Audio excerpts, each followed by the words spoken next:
What is up, guys? Welcome back. So think of this as a continuation of my last video. Basically in my last video I mentioned that a lot of people automatically come into the game and they think that 4-stars and 5-star monsters, like natural 4-star, 5-star monsters, are definitely better than natural 2-star and 3-star monsters, and that is actually, very untrue. And I promise to introduce some natural 3-star, 2-star monsters that are very, very commonly used in the game. Keep in mind that this list is not like absolute. It's not like, okay, these monsters are the best. This list is just from my observation and like just reading up online and looking at watching a lot of other people's like YouTube videos, monsters that people like to use. So these are just popular monsters that people like to use, which actually I would say they're all good. In my own personal opinion, I think they're all good, and I hope to show you guys why as well. So first on the list is the Light Kilobat. This is a that people like to use because of how his stats are really, really good. He has really, really high defensive stats in terms of HP and defense, and he has two very, very useful skills. He has attack down on his first skill and defense down, a 60% chance for a 2-turn defense down on his second skill. So both these are very, very useful debuffs. But mainly people use him because of how tanky he is, and he's also very, very easy to get to Evo 3 because he's only a 2-star. And there's the the secret dungeon, your friends, those things always pop up. It's pretty common, and you can get 2-star versions of him on Star Sanctuary as well. Oh man, I wanted this to keep farming, but it actually found a dungeon instead. I don't think they call it secret dungeons in here. They call them guardian dungeons. Yes, guardian dungeons. There's a guardian dungeon for him, so you can get him really, really easy, and you can get skills for him in Star Sanctuary really, really easy as well. So you're gonna be able to get him to Evo 3 very, very, very, very fast. Yeah, and that's pretty much it. He just serves as a tanky, and he has really useful debuffs. He also has a crit rate variant leader skill, which is, I guess, decent. The next on the list is the Wood Miho. I've mentioned that this monster is pretty much the easiest to skill up, like ever. Oh my god, there's a rare on my list. No wonder it stopped. Anyways, I'm just gonna ignore it. It's just gonna be background noise for now while I go through this video. And she's really good because she has an AoE stun, 60% chance on her second skill, and she has Death Break on her first skill. And Death Break on first skill is also always really, really nice. Any form of defense break, especially early to mid game, is very, very good because of how the dungeons work.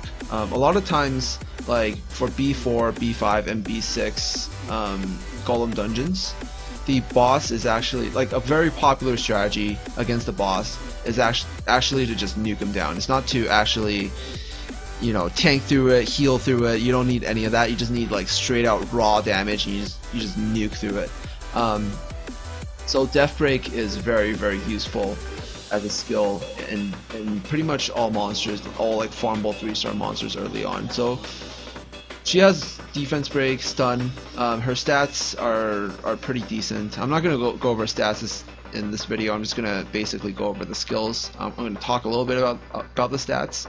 And she has a leader skill, variant leader skill for resistance, which is somewhat decent. Resistance is always nice. It's just pretty much a bonus added onto every single monster. So this is the Water Siren, one of my favorite monsters ever in the game. She is just my go-to healer. She has Adrenaline, which is really nice. She heals herself whenever she's attacking, 20% of her own HP every time she attacks, and she also has a really nice heal. Her second skill is actually a healing skill, and it also comes with an extra buff called Vigor, and it's a 2-turn buff that further heals your ally. So it's like a heal over time after she heals. And her leader skill is I think it's a defense leader skill. Protector shield. Right, I can't. Oh yeah, it's a defense of all water Astromon. So it only works for water. I don't think it's that good, but if you're running through like a fire dungeon, you're bringing like only water monsters, it might be a really good leader skill. And it's really easy to farm skills for her as well. You can get her from one of the maps. You just keep farming, and then eventually you'll have enough to make her Evo 3. Excuse me for saying skill up. It's just a habit that I had for a long time. Playing another game. So this is the fire candling. Unfortunately, I'm not able to look at his stats on the wiki because they don't actually have his stats on the wiki. But he is a very, very popular monster as well.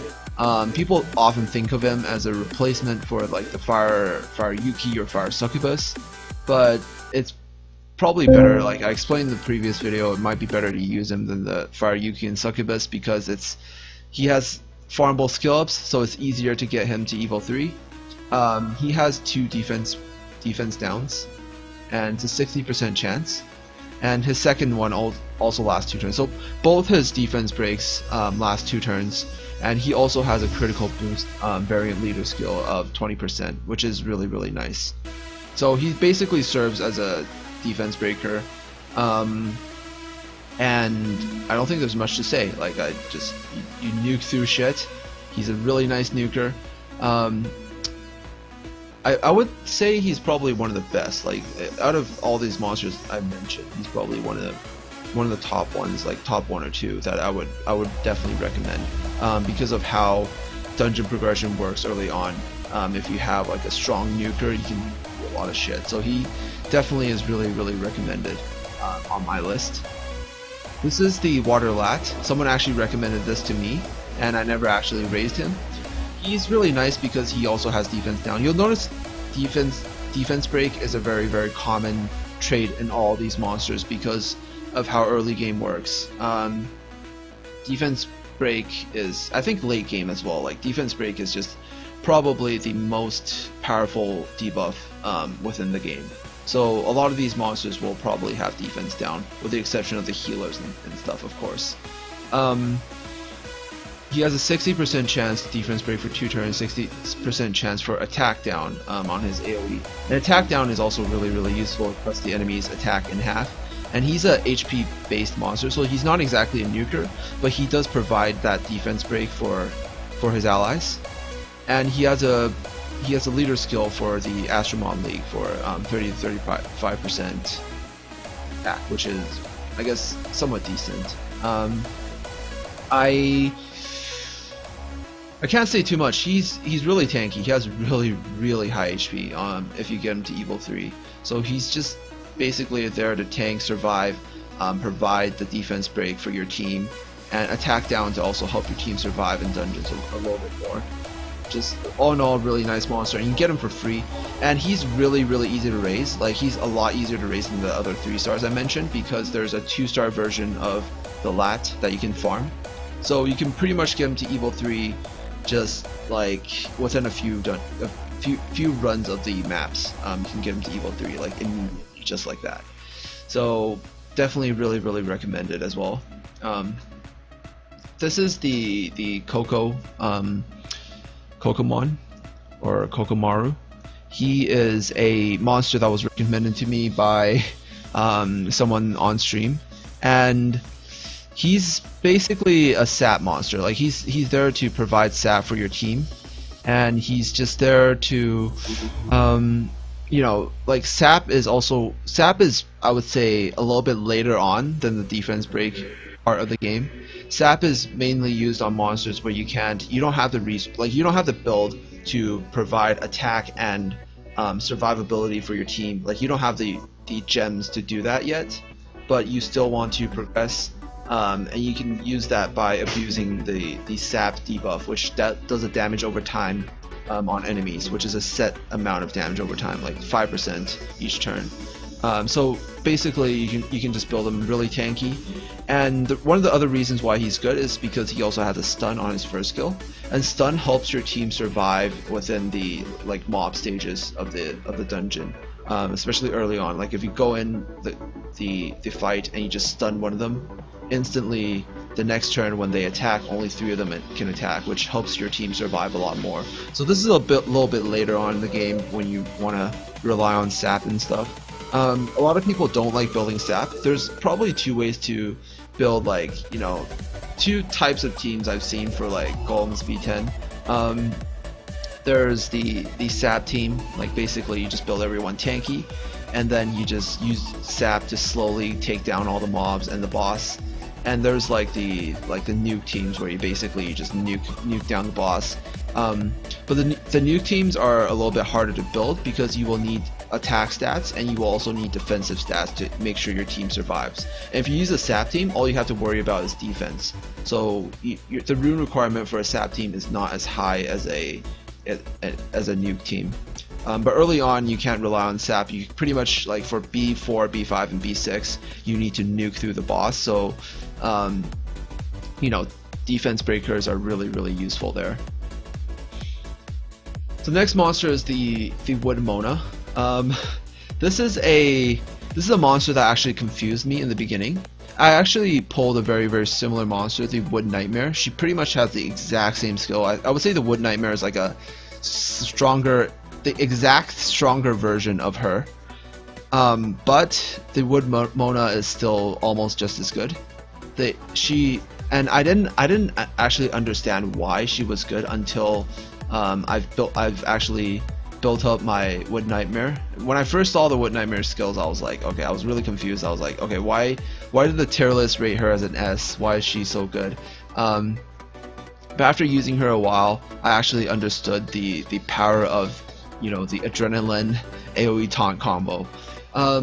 Pretty much all you need to do is build her really tanky, and she will do decent damage. Like she will be able to spam her second skill, which even if you don't build a lot of attack, it will still do some damage, and it will taunt the enemy and make it so that they all attack her. So you build her really tanky, and then the adrenaline will make it so she restores her own HP. So you don't have to bring a healer. Yeah, I think that's pretty much it. Like, I didn't understand why AoE taunt was so good until I realized, like, it's a really effective way of CCing the enemy if your monster is tanky enough. And the thing that makes her a little bit better, I would say skill wise, than the Wood Nightmare is her first skill. How she's able to restore her own HP when she attacks.